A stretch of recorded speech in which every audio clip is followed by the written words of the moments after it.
And we're live. Hello, everyone. This is Dr. Nelson from Central Florida. Uh, Thank you for being here with us today. Uh, it's the 29th of July, 2025. Let me go live on Instagram here. And thank you for being here. If you're watching on the replays, I thank you for watching the replay. This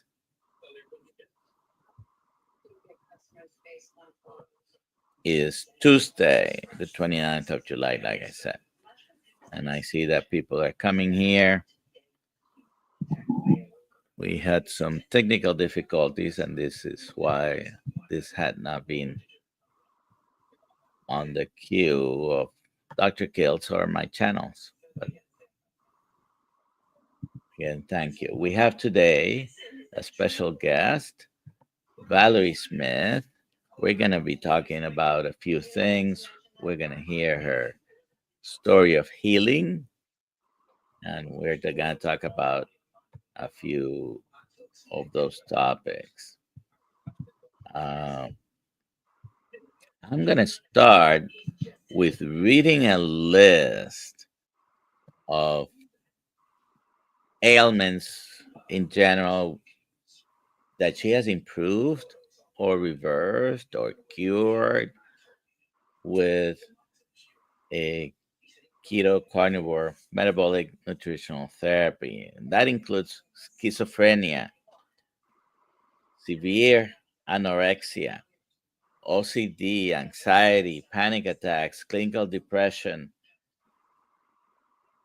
cutting, trichotillomania, hypothyroidism, osteoporosis, Ehlers-Danlos syndrome, irritable bowel syndrome, gastroesophageal reflux disease, interstitial cystitis, vulvodynia, severe vaginal atrophy, dermatitis, bladder, pain, spasms, basically overactive bladder, oxalate toxicity illness, adrenal fatigue and hormone deficiency, and tinnitus. Uh, that is quite a list. Right? Yes, it's a very long list. All right. So, Valerie, why don't you go ahead and introduce yourself? Tell us a little bit about your story. And one of the things I wanted to concentrate on today was osteoporosis and reversing osteoporosis, because this is something that often you don't see, or the doctors won't tell you, oh, you can reverse it and cure it, basically. Uh, Osteoporosis, basically, if you reverse it, it's cured. There are some other conditions where a debate can be had about, reversal, remission, cure, and those words don't necessarily all mean the same thing. But with osteoporosis, if you reverse it, you cure it, basically. So go ahead and tell us a little bit about your story and give us the elevator pitch, and then we can talk specifically about the osteoporosis. If you have any questions for Valerie, put them in the chat. If you can put QQQ in front of it, it'll be easier for me to spot and not miss your questions. Okay, Valerie, go ahead. Okay. First, Dr. Nelson, I want to thank you for having me on. It's an absolute honor, and I've been excited to be a part of this. Yes, that list is extremely long, and you can imagine that long list of all of those things that have reversed, of how much phenomenally better that I feel for the past 8 years. I now have a life where previously I didn't. It was unlivable. On the mental illness side, I can go back clear to when I was a toddler. I My first memories are of having anxiety and depression. I had sadness and anxiety as a 3, 4, 5-year-old. And when I got to be about 8, that is when I started to hear schizophrenic voices. And that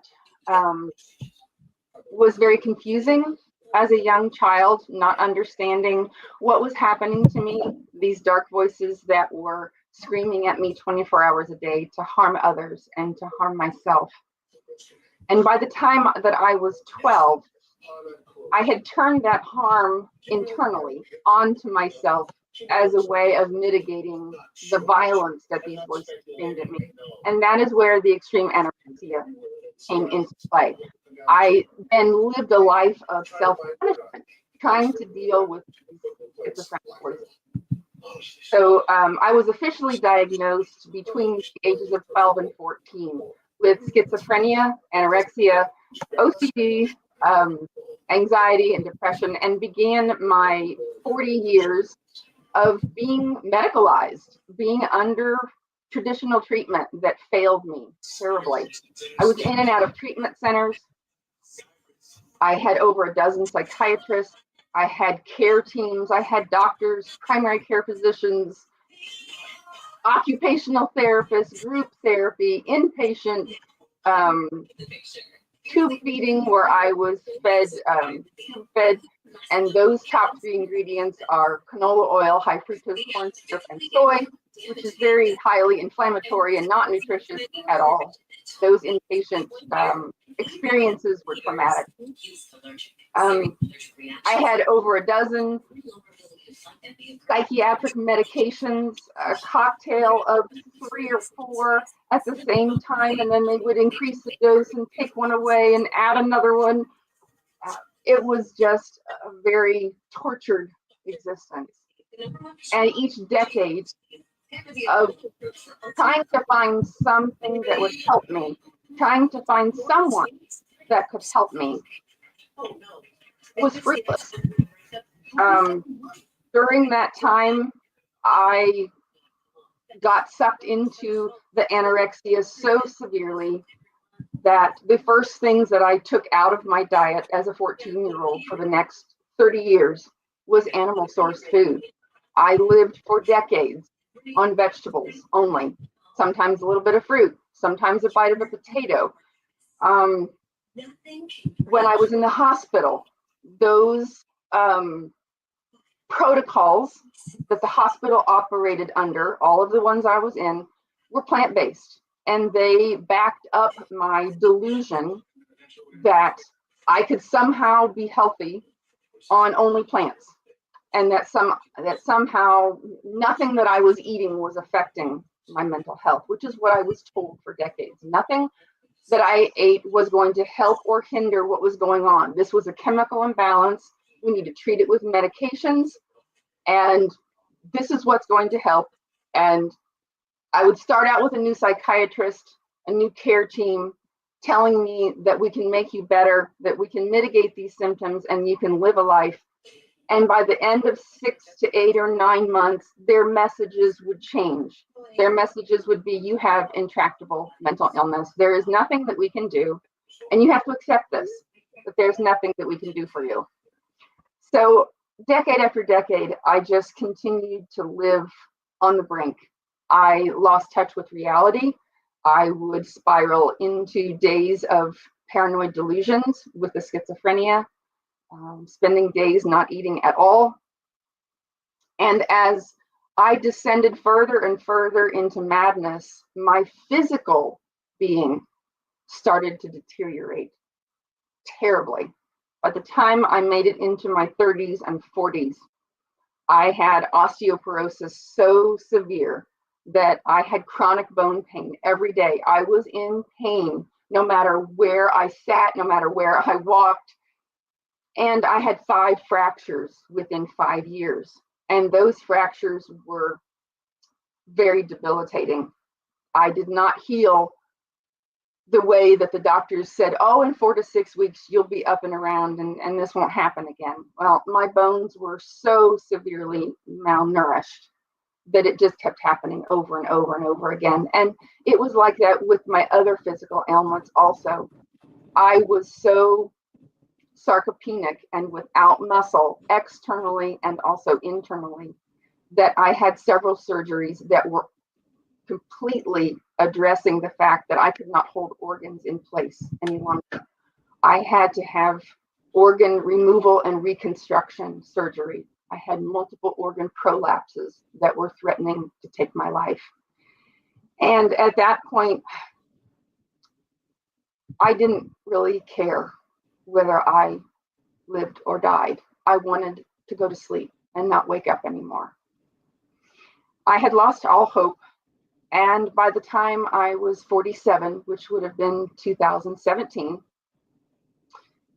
I thought that this was the end.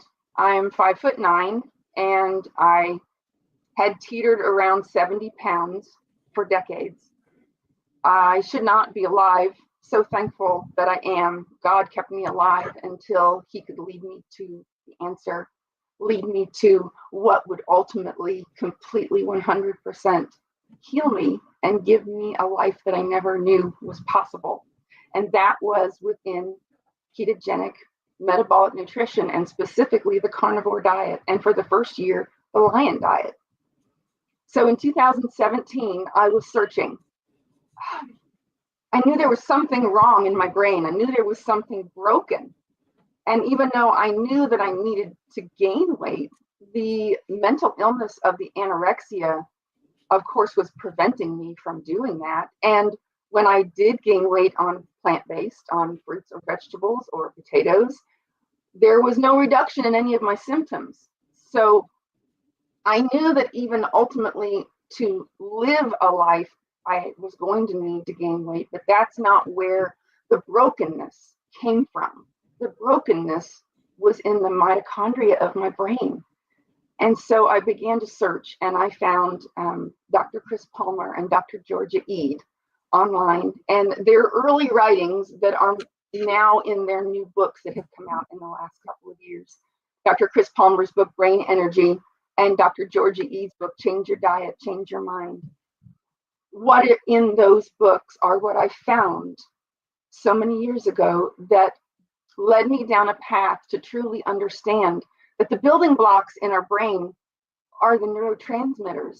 And those neurotransmitters cannot be made without the amino acids that come from animal sourced foods. The same exact foods that I had not eaten for 35 years. The next task was, because of the anorexia, I could not trade whole plates of food from a standard American diet or whatever diet someone is following for plates full of meat. I had to figure out how to implement this way of eating for me. And it was literally one bite at a time, one bite of meat every day until it got easier. And then I promised myself that I would double it. And in a week, I would double it again. And in a week, I would double it again. It was a slow process. It took me 8 weeks to get up to eating 8 ounces of meat. But changes began to happen, and anxiety and depression started to lower first. And the OCD component that was so severe, I was cutting my arms and legs in order to mitigate the harm that the schizophrenia was telling me to inflict on others. I was turning it on myself. I had tried many, many years, get up in the morning, promise myself I'm not going to cut myself. You have control over your hands. You can do this. And by nighttime, I would give in, because it's a neurological condition. It's not a habit that you can walk away from. It is a brain dysfunction that will heal on a high-fat ketogenic diet. Your brain can heal. It has the most amazing capacity to heal when you put in the foods that heal and you take away the foods that harm. So within 6 months, my anxiety and depression were lowering. I was having great success with everything lowering in the obsessive compulsive disorder side. And for the first time since I was 8 years old, The schizophrenic voices that screamed at me 24 hours a day were now quieted, like they were in another room with the door closed. And I had never experienced that ever. Fast forward another 6 months, 12 months into this journey 8 years ago, and everything was completely gone. Everything. Not only the schizophrenia, and I've not heard a single voice in 8 years, but every single feature of the anorexia is completely gone. I don't have any issues whatsoever with gaining weight, with adding more food. I have no body dysmorphia. I can look in the mirror and see what I truly look like. It's just been absolutely amazing. I have overflowing joy every day. There's no anxiety. There's no depression. Everyone has things and stresses in their lives of things that happen during the day that are frustrating. And I, of course, have that also, but it doesn't take me down. It's like I'm floating above it, and I can troubleshoot and work through those problems, just like every other normal human being that doesn't deal with mental illness. And because of all of the mental illnesses healing and doctors telling me that those were incurable, at that 1 year mark, I decided that I wasn't going to accept my physical illnesses as permanent and incurable either. If doctors were wrong about my mental illnesses, well, they're going to also be wrong about my physical illnesses. So the ones that I had left after that first year mark, because many healed on their own without me using any kind of targeted protocol, without me having to research and figure out what supplement to add, or adding more food, or adding certain kinds of animal source foods that have certain nutrients in it, or adding weight-bearing exercise. Many of those just healed on their own. For instance, removing all of the high oxalate plant foods from my diet that was causing my vaginal distress, my vaginal atrophy, and my interstitial cystitis. It felt like I had shards of glass in my bladder 24 hours a day. And that on its own, without me researching it, without me trying to lower these symptoms, just drifted away and just faded away into the background and have never returned. So that's how I know that's what was the cause, that's what was the effect. Now, there are certain things that I did need to work on. I had hypothyroid issues. I had this severe osteoporosis. Here I was at the 1 year mark, completely healed mentally, but I'm facing the rest of my life to have fractures and be in casts and be in a wheelchair and be housebound, bedbound, because that's what that critical 5 years prior to my healing was like. I spent more time in bed and in my house with injuries, with casts on my arms and my legs and braces that I spent outside of my house. And it wasn't traumatic injuries. It was picking up a cooking pot wrong and I broke my wrist. It was stepping down off of one step and breaking my leg. So these weren't traumatic injuries where it was a freak accident and it wasn't likely to happen again. These were everyday life occurrences. That's how badly my bones were, the shape that they were in. And I didn't want to spend the rest of my life that way, frail, weak, looking over my shoulder all the time of when's the next break going to be. And my thyroid, I had all of those classic symptoms. I was cold all the time. I was tired all the time. I had no energy. My hair was falling out. I had to figure out what to do with that also. The key nutrients that I needed more of because I spent so many decades so deficient. And these are all the right nutrients that we get in red meat, in animal source foods, in eggs, in poultry, in seafood, and in unrefined mineral salt. Most people will heal just by implementing those. But in my particular case, and in many others who have come from decades of harm and malnutrition, you may need temporarily to help those same nutrients out with adding more of them in a whole foods supplement form, add it on to the carnivore diet, add it on to a ketogenic diet, and it will jumpstart that healing and reverse those specific conditions. So that is what I did the second year of my healing. I worked on reversing what was left to deal with. And so for the past 6 of the 8 years, I have been completely well, enjoying life, reconnecting with friends and family that those relationships deteriorated because I was so mentally and physically unwell. And so I spend my time now shouting loudly the transformational ways that a ketogenic carnivore diet can just completely bring you out of the ashes and bring you a life that you've never had before. So how long have you been carnivore now? 8 years. 8 years. Mhm. Good. And that's quite a remarkable story, I think. A lot of serious things, because when we talk about mental illness, probably they're all serious. They're all serious. But when we talk about anxiety and depression, that sometimes we minimize. We are, well, that's a mild type of uh, mental illness when compared to Mhm. bipolar illness, schizophrenia. Basically, schizophrenia is probably the worst of all the mental conditions, or whenever you're having, hearing voices, and Yes. those are psychotic features of mental illness.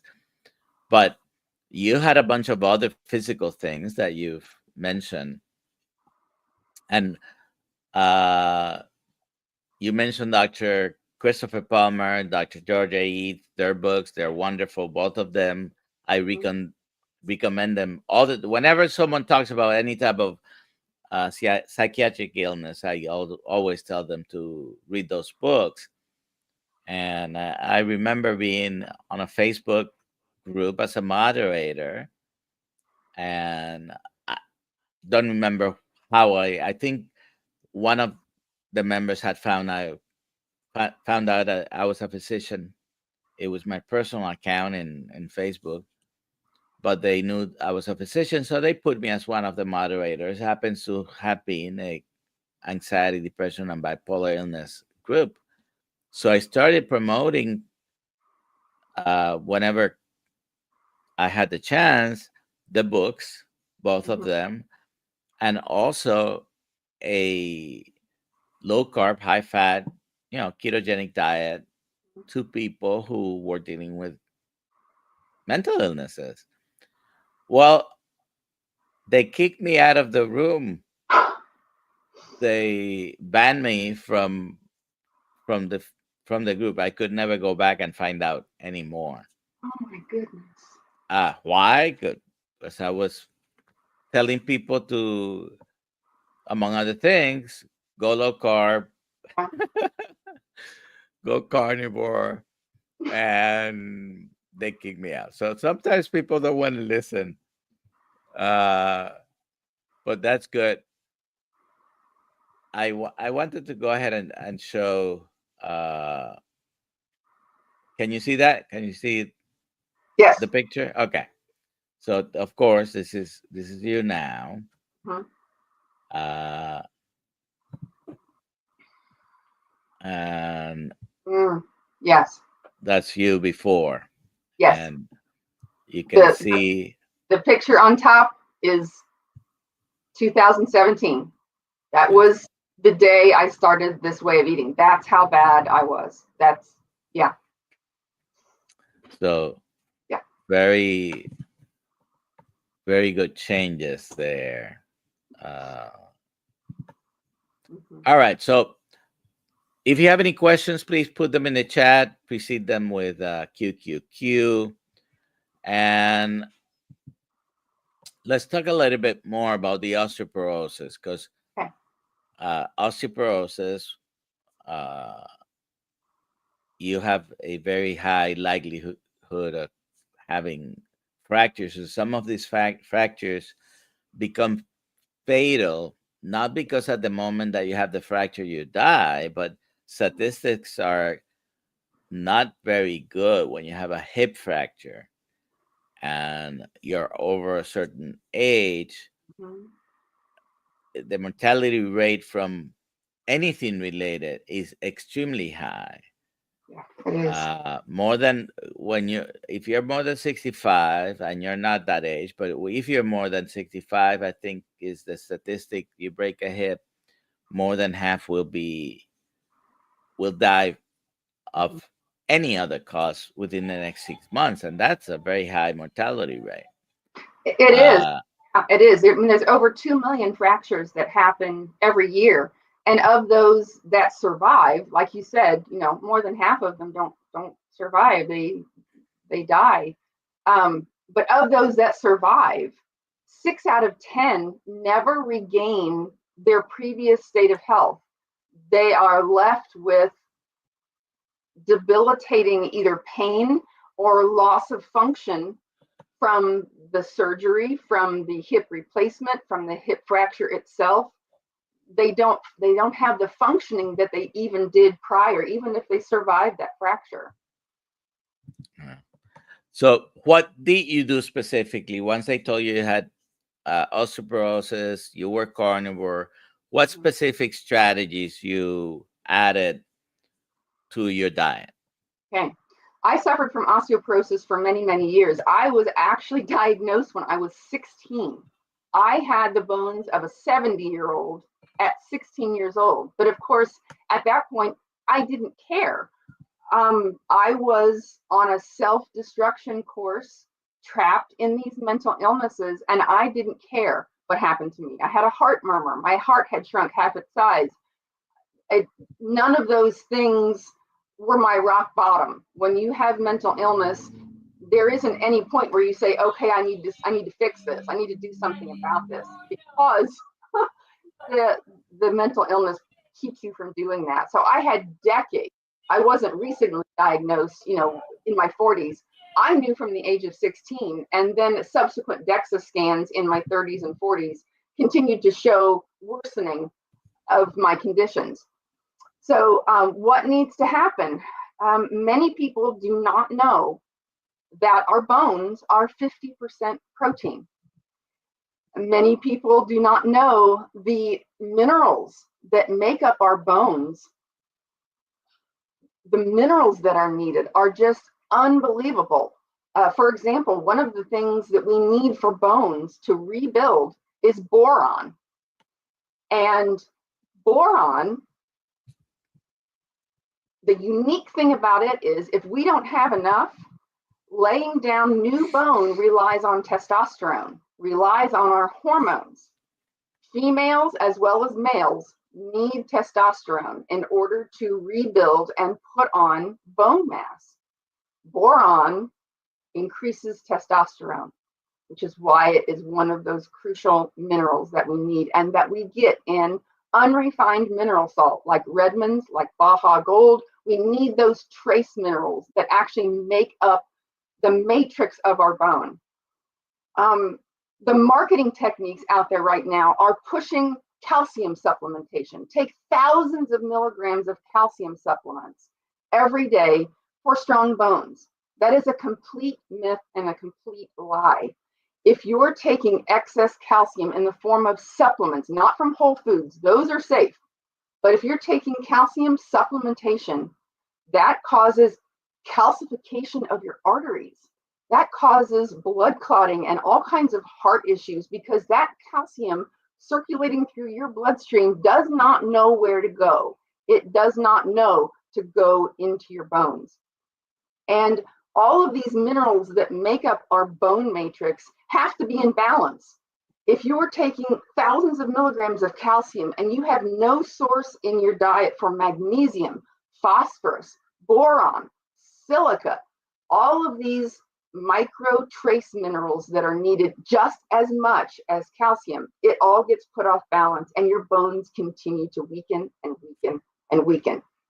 And just like those are important, like I said before, bones are 50% protein. If we are eating a protein poor diet, not from animal sourced foods, there is no way that we can rebuild bone.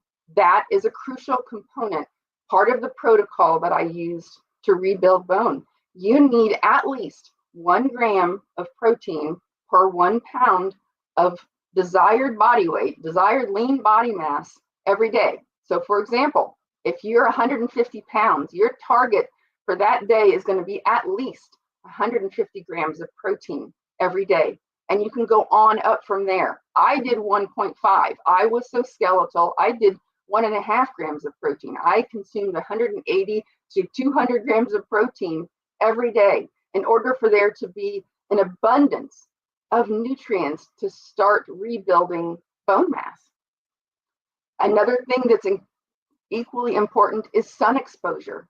We need vitamin D3, we need K2 from animal source foods, we need magnesium. Magnesium is the key that unlocks all of this mechanism of sunlight and cholesterol and vitamin D, and all of that makes strong bones.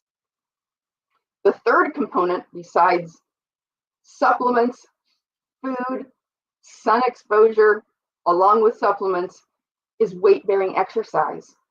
You cannot rebuild bone without putting stress on those bones. And that means heavy weightlifting. That means putting aside the cardio. That means stopping the endless running, the endless elliptical machines, the endless cardio that does not rebuild bones, but continues to weaken our bones. Now, you can take a favorite activity that was once cardio and make it weight-bearing. For example, I love to walk. I love to get outside in the summer and spring and fall months in Ohio and walk. But in order to make that work for me, in order to rebuild bone, I needed to make that activity weight-bearing. So I have a weight vest, a weighted vest that I wear, that I increase that weight every year or two when it becomes easy. I started out with 5 pounds, and today I use a 30-pound weight vest. That takes your favorite activity and makes it weight-bearing. You can do the same thing with swimming. You can put ankle and wrist weights on while you're swimming and make it a weight-bearing exercise. And of course, there's all the traditional ways of doing it too. Machines, free weights, dumbbells, kettlebells, anything that you can do with a rest day in between, because muscle and bone does not rebuild on the day that you're doing it. It does it on the rest days. So that is very important. Even 2 days a week will significantly start to rebuild bone. And 3 to 4 days a week is going to be even better. That's going to be your absolute sweet spot to combine with diet, combine with sun exposure, combine with these key minerals that you need from unrefined mineral salt to start to reverse this process and start rebuilding bone.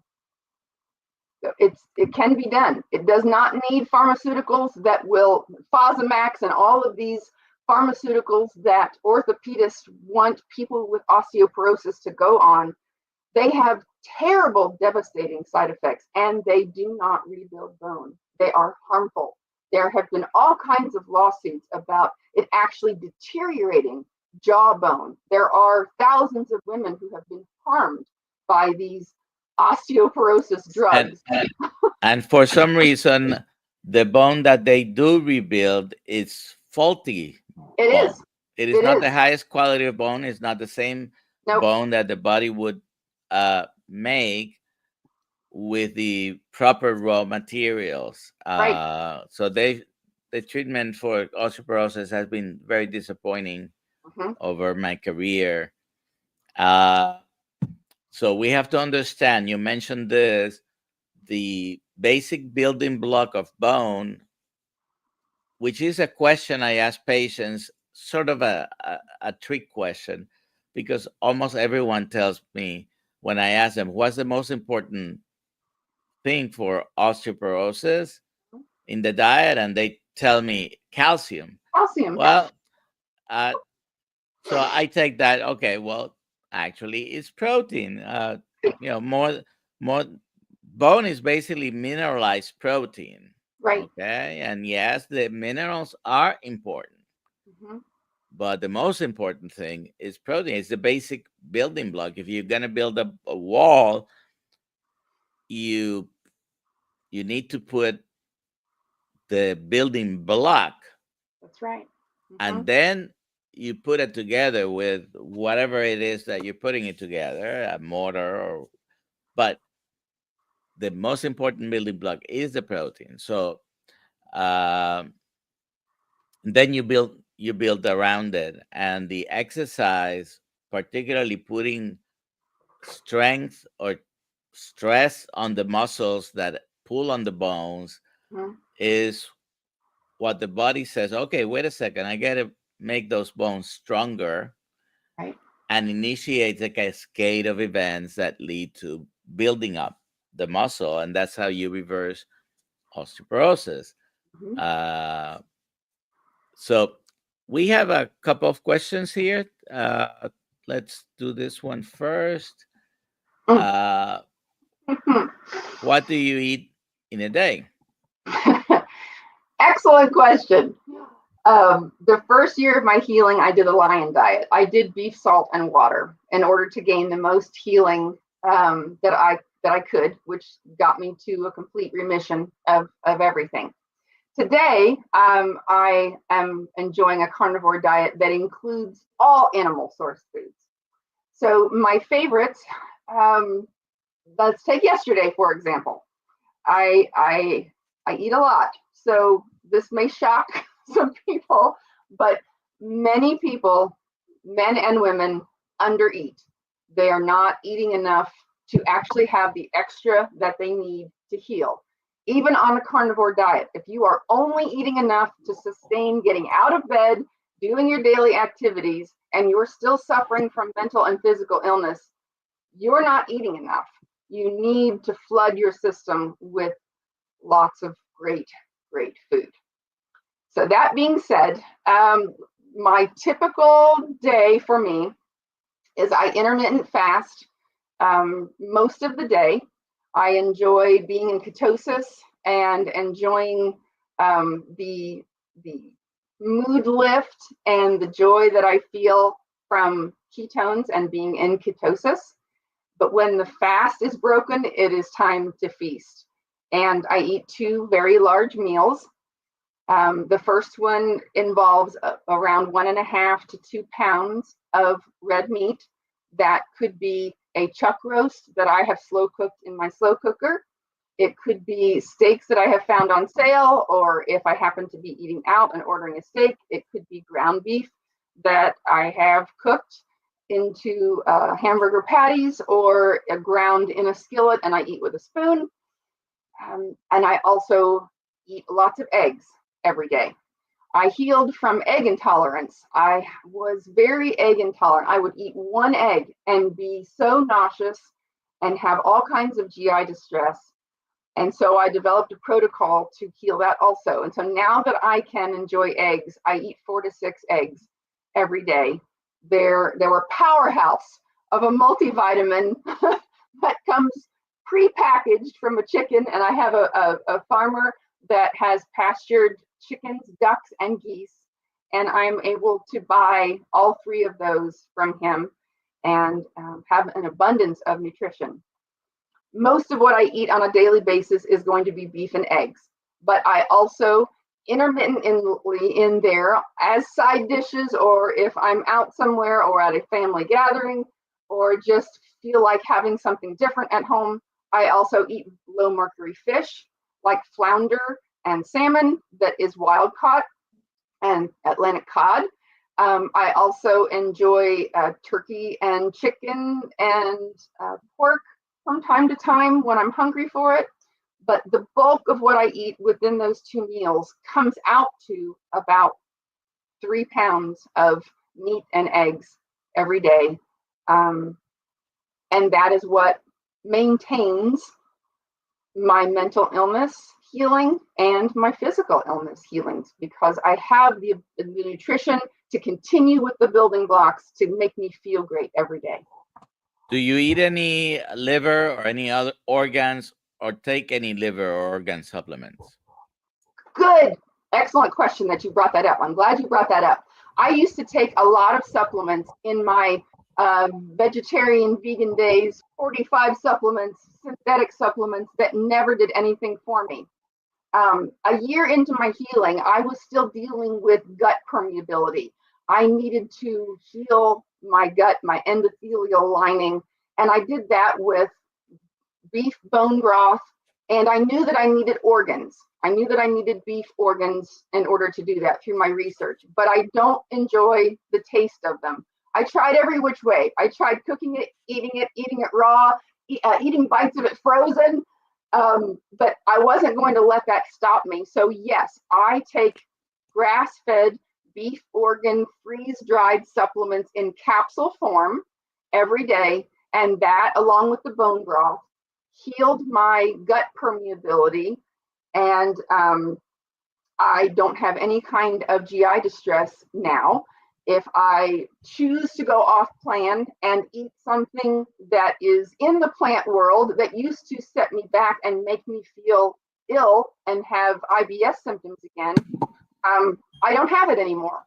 I know that my gut permeability is completely healed, and I am a firm believer in however you can get them in, get beef organs into your life. All right. So I've had liver in the past. I do have occasionally liver, but I'm taking an organ supplement right now from KiltzHealth. We have Okay. liver Hmm? capsules, and we have desiccated uh, organ meats as well. Do you check your ketones? I'm checking my ketones right now. I actually never have. When I healed 8 years ago, there was no talk about ketones, ketone monitors, CGMs, glucose monitors. If I was healing today, hey, look at that, 4.6. Oh my gosh, amazing. I Um, have been fasting for 20 days though. oh my gosh, no wonder it's high. Wow. What kind of fasting are you doing? Are you doing water fasting or What? dry? Yes, water. Okay. Wow. Amazing. Yeah, if I was healing today, I would invest in a ketone monitor and I would check my ketones. Um, Back when I was healing, I used how I felt. Intermittent fasting and exercising allowed me to get into ketosis and stay there in between my eating windows. And I knew that I was on the right track because of how I felt, because the depression and the anxiety, was completely going away and I felt good. Uh, how about next question that we have here? How about a hormone replacement? I'm not opposed to that as long as it's bioidentical hormones. It's a natural bioidentical hormone. You know. But if it was me, I would do a ketogenic carnivore diet first. Give it at least a year, and see what kind of hormonal issues and balances you have left. Let the diet, let the animal source foods heal you as much as it possibly can. You may not ever need an actual hormone replacement. Um, I don't use any sort of hormone replacement, and my hormone levels are absolutely amazing. It was all done through animal source fats like ghee, tallow, butter, lard, and all of the wonderful animal sourced muscle meats and foods and eggs that will completely revamp and reorganize your hormones. You may find that you don't even need any kind of replacement. And we should point out for the ones listening, and we're talking a little bit about osteoporosis and that the fact you have reversed it. You didn't get the osteoporosis, let's call it the old-fashioned way. You were not a postmenopausal female with osteoporosis. You were a young teenager when you were diagnosed with osteoporosis, and this was a result of the anorexia. Yes. Uh, so uh, while they are both the same condition, the circumstances were not the same. And Some people would, you've mentioned the mitochondrial dysfunction and the diet, and these two psychiatrists that talked about that. It's the same process in the rest of the body. It's not only in the brain. And we really could reduce everything to inflammation. Basically, our diets, in particular, what's pushed about a low fat plant protein diet might be causing all this inflammation that ends up in a long list of diseases that have one common uh, problem, which is inflammation.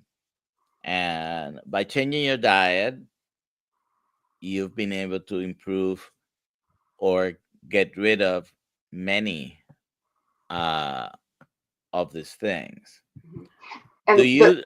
I was just going to say that the hormonal imbalance, back to that question that was on the screen, I expected to need some sort of help on that front. And here's the reason why. One of the surgeries that I had in 2010 of the multi-organ prolapses that I talked about, that I couldn't hold organs in place, were my female reproductive organs, and they had to be removed. So I expected at some point that I was going to need bioidentical hormones. And so that's why I'm saying that you may not need them, because I've had a hysterectomy. I'm 55, and I had a hysterectomy in 2010 as part of that prolapse issue. And so that's why I want everyone to give the diet its best chance. Don't go to hormone replacement first. See what you can do with healing naturally through foods, and then revisit that if you need to, because that's why I say you may not need it. We have a question here. Can the excess weight we carry be the weight bearing as we walk? Now she's 73 with lung challenges, asthma, and valley fever, living in mountainous area, can't add more weight to breathe and walk. I do have an answer for that, but I want to hear your opinion, Valerie. I would not want to put more stress on your body living in those conditions with those, types of ailments. But I would encourage you to do what you can. Even 1 pound, even 1 pound of ankle weights on your ankles, or carrying a backpack that even has a pound in it, even the smallest of increase, because our bodies are used to carrying the weight that we're carrying. Our bodies don't view the excess weight that we're carrying as weight bearing. I know that it's difficult. I know that it feels like, why can't that be enough? But even in small increments, if you can even do just the smallest amount, even 1 pound, and slowly increase it, I would still encourage you to try to do even minimal. Well, my answer was going to be along those lines as well. So instead of adding 10 or 20 pounds, you can add 1 pound. You can, Yeah. small amounts of weight, Mm-hmm. and do not expect to walk as much as you normally would. Don't Mm-hmm. push it, because you do have some respiratory problems. And if you're 73 and then live in a mountainous area, just the altitude might make it a little bit more difficult to breathe compared when you're at sea level. But basically, small gradual increases should allow your body to get used to it. So I wouldn't discard it. I wouldn't ask you to go and walk 20 miles with 20 pounds on you.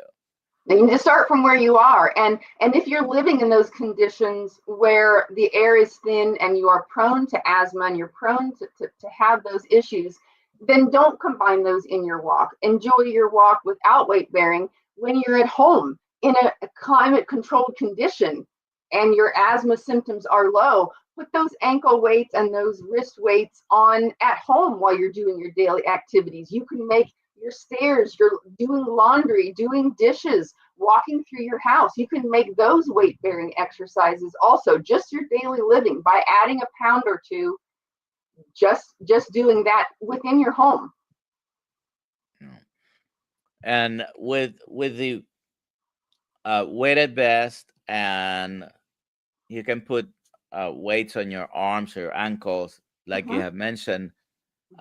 You can also do some exercises with that, even standing, not Oh yeah. necessarily you have to go walking, especially let's say it's a very hot day, you don't want to walk Mhm. in those conditions, but you can do some exercises at home.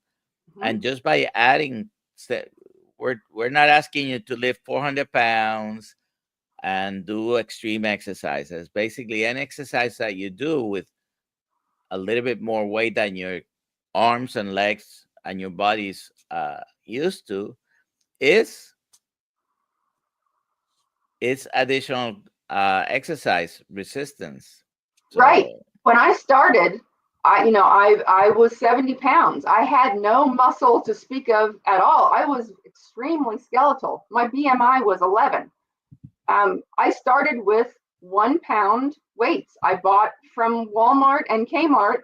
It's a that you can put on your wrists and your ankles that attach with Velcro, and it literally they were 1 pound. You just need to start from where you are and add a small amount of weight. all right. Let me see if we have any more questions here. Um, I hope that answered your question, D Love.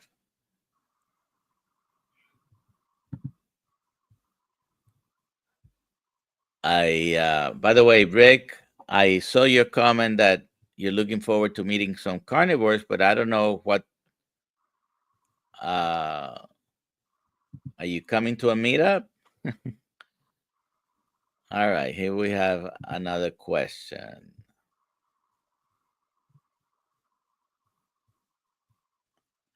Well, this is a comment from the love. Like we explained, if you add the weights, small amounts, your body will know the difference. Okay. So, question: I use a preparation plate because I am a post-stroke full risk.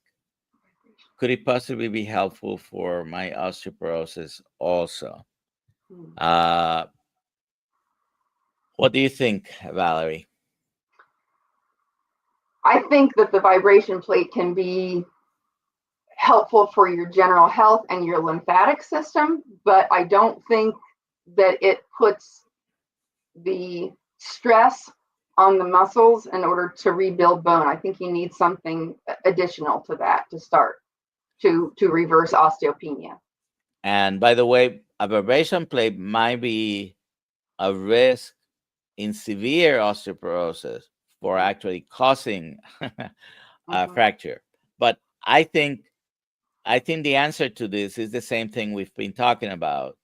Small amounts, okay? If you cannot go walking, exercises in place with the weights, okay? Now, if you have an imbalance problem, then you want to exercise either with bars on your side so you can hold on to that, or just in place. Uh, and you get a routine of exercises with the added weights. Mhm. And is it as strong a stimuli as walking with weights, longer distance, higher weights? Probably not, but you have to work yourself up to Mhm. uh, those strengths. There's always a way to do it around. And grandma, I pretty sure you know because I've mentioned it so many times. I had a stroke, and to this day, a little bit of balance problem is still there. But you can do many things even if you're having trouble with balance and dizziness and all these things. Yeah, yeah. In the winter time, when I don't get out and walk, I'm standing in front of my television watching a podcast with kettlebells, with my weight vest, with free weights. You can do, all kinds of weight bearing exercises with some very simple tools, standing stationary in your home, doing squats and lunges to get stress on your thighs and your glutes, and doing the same thing with arm motions, holding light weights and building up as time goes on and adding more weight as it becomes easy, which will then rebuild bone on the top half of your body with biceps and spine. So, a simple dumbbell, for Hmm. example, Yeah. although the best part of your body to exercise to build up muscle, the one that's going to give you the more bang for your buck, is your legs. Yes. But you can always use a dumbbell and exercise. uh it will help overall. Mhm. And if you're standing watching TV because you cannot go out and walk, you just mentioned several things that you do, that you can do. uh Dumbbells, kettlebells, and basically even walking place with weights on your ankles, all Yeah. those things will Mhm. have an effect. Mhm. Oh, we're coming up to the top of the hour. Anyways, let me make sure we don't have any other question. Oh, she has a follow-up comment. I appreciate you both. My spine doctor recommends surgery as three compressed discs in neck, decline another surgery. So I'm doing stretches with at light weights inside. So I cannot comment in your specific situation. You're not my patient. I'm not your doctor. But I can tell you, I had back surgery. So once you do back surgery, you can go back and undo it. Mhm. But I cannot tell you to do or not to do any surgery. If you can deal with the situation without the surgery, then by all means, try to do that. And carnivore for me was a game changer as far as the pain. I have horrible arthritis in my back, multiple problems related to it, but the pain went away with carnivore. Mhm. Okay, so uh, Yeah, I had terrible sciatic pain for years that never healed, and I've not, that completely healed on carnivore with the high fat that rebuilds the myelin sheath around our nerves, around our nerve endings. It gives the spine and the vertebrae and the spinal fluid everything that it needs, and I've healed that also, and have not had a recurrence of any kind of sciatic shooting pain either. Hmm. well, thank you very much, Valerie, for being here, sharing your story. Uh, I don't know if you noticed, we had a little bit of a vegan heckler uh, asking questions here, but we don't have time for that right now. Thank you, thank you for sharing your story of healing that only happened after you went carnivore, because you had been down the vegetarian vegan road already, and that didn't help you. No, I just I've could. been vegetarian in the past. I've preached about being plant based before, and yes, I have changed my tune. D Love, you've been carnivore since February 15th. Congratulations. That is my birthday, so I'll remember your carniversary. So, anyways, thank you for being here, Valerie. Where can people find you if they want to look for? Do you have any content on social media? Yes, I do. I am very, very active on Twitter, Instagram, and Facebook. I have a small YouTube channel, but I'm not finding the time in order to make videos, so that doesn't get added to as often as I like. But on Twitter and Instagram, my handle is Valerie Ann 1970, and on Facebook, I am on there as Valerie Smith. So come find me. I post original content 4 times a day with a lot of research links. so that you can do your own research. And I'm very active on there. All right. And for everyone here, just share your stories. That's what,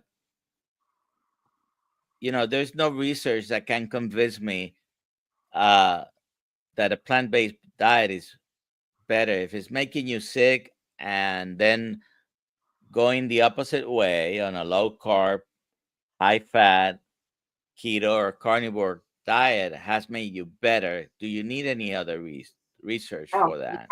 mm-mm. You don't. So you have a good afternoon. Good night, everyone. We'll see you tomorrow morning at 6 a.m. and eat meat. Mhm. Have a good one. Thanks for having me.